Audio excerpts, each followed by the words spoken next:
Hey, what it do, y'all? It's your boy E2 Blue coming back at you again. Um, it's Thursday, and the Bengals and the Browns play each other tonight. Yes, I said it. The Bengals and the Browns play tonight.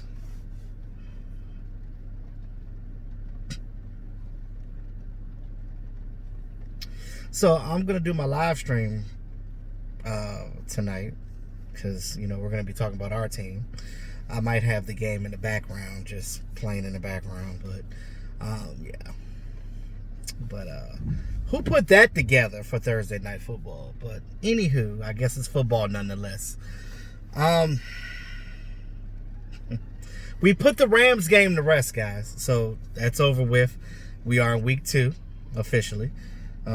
Cowboys have been putting prep in since yesterday in preparation for those Atlanta Falcons that will be coming to AT&T Stadium Sunday, 1 o'clock Eastern, 12 o'clock Central.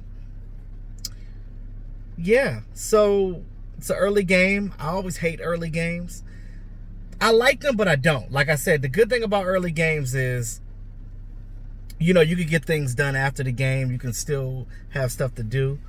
I normally rather like a 4 o'clock game, like a 4:20 game, but early games like that, I guess, it gives you an opportunity to check out other games and after your game. And if you won, you get to brag a little bit. If you lost, you could go hide and cry like a little baby and then come back and root for your team again the next week. I hope the stats are different. Now, we know about the Rams loss. We're not going to talk about that anymore. Remember, after Wednesday, we cry about it Monday and Tuesday. Wednesday through the rest of the week, we prep for the next game. Now, as far as the Atlanta Falcons go, like I said, I'll be doing my matchup video, before the game. But I will say this. They have a really good receiving core like the Dallas Cowboys do. We know what Julio Jones can do. We know he's one of the best receivers in the league.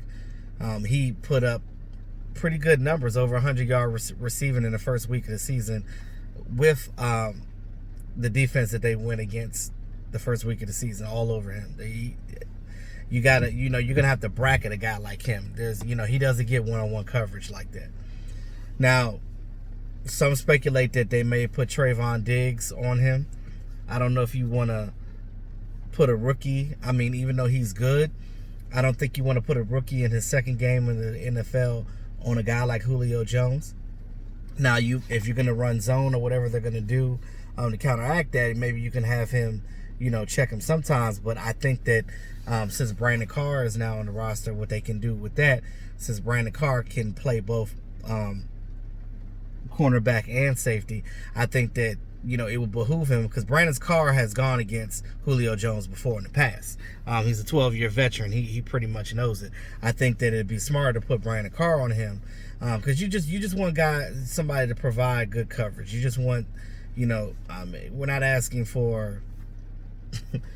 Come on now, and I think the Cowboys learned from last week. They got a little bit more antiquated with their defense. I think that it's going to be better this week. I told you guys last week about the whole Jalen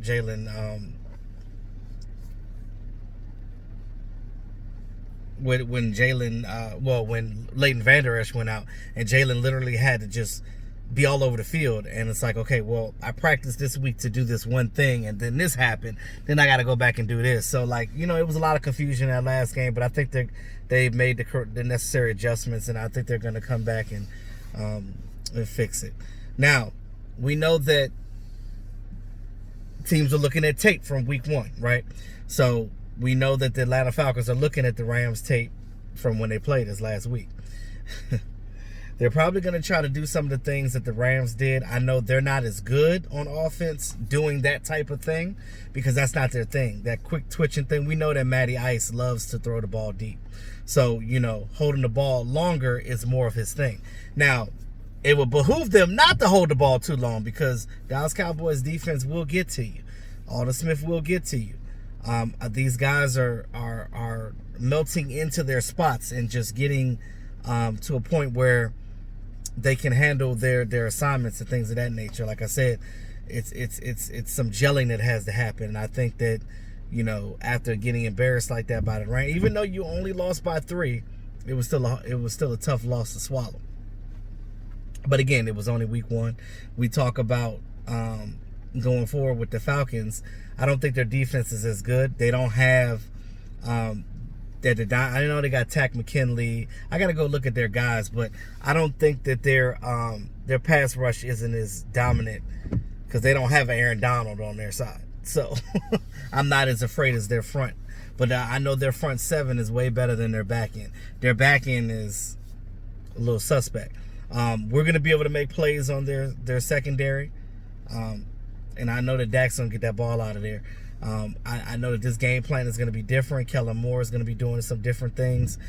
As they go through the weeks going forward, they're going to be implementing these new things. Like I said, week 1, ain't nobody really showed their hand week 1. I think a lot of teams have been really just doing normal stuff week 1 because, again, teams only just got together in July.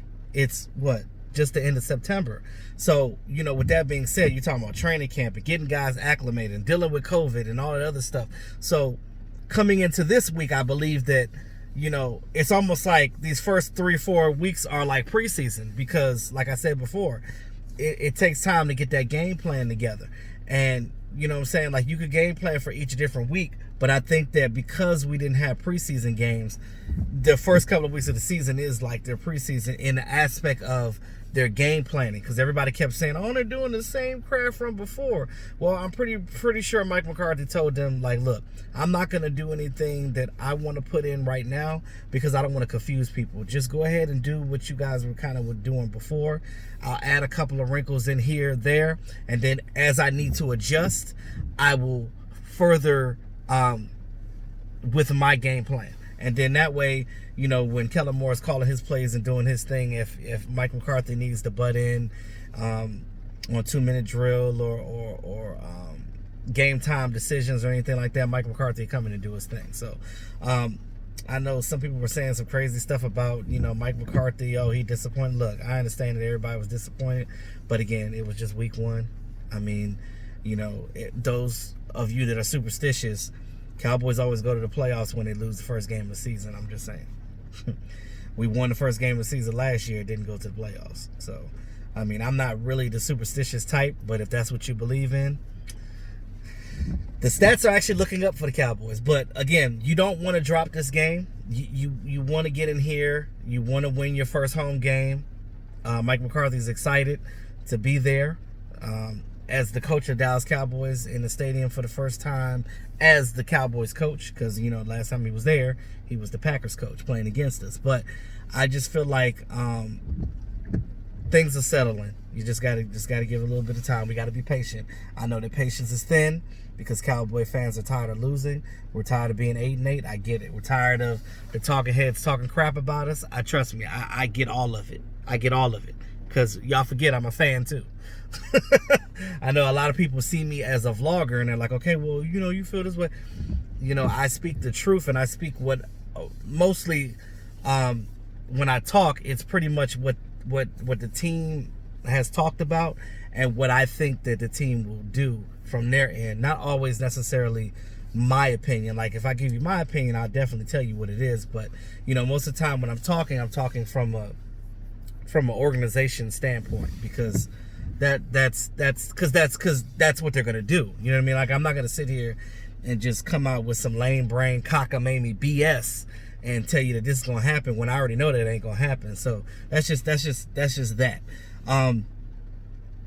Join me tonight 9:30 for I don't know what time is the game. I might do my live stream a little bit earlier tonight. I might do it at 9. But just around that time, I'm sorry, just my schedule's off today because my work schedule has been kind of crazy, but just bear with me. But I will be live streaming tonight. Just look out for that. Put your notification bell on my channel and you'll get it. But until then, guys, that's all I got for now. It's your boy E2 Blue. Always keeping it real. I'm gonna talk to y'all this evening. Peace out. The Bengals and the Browns. Ugh.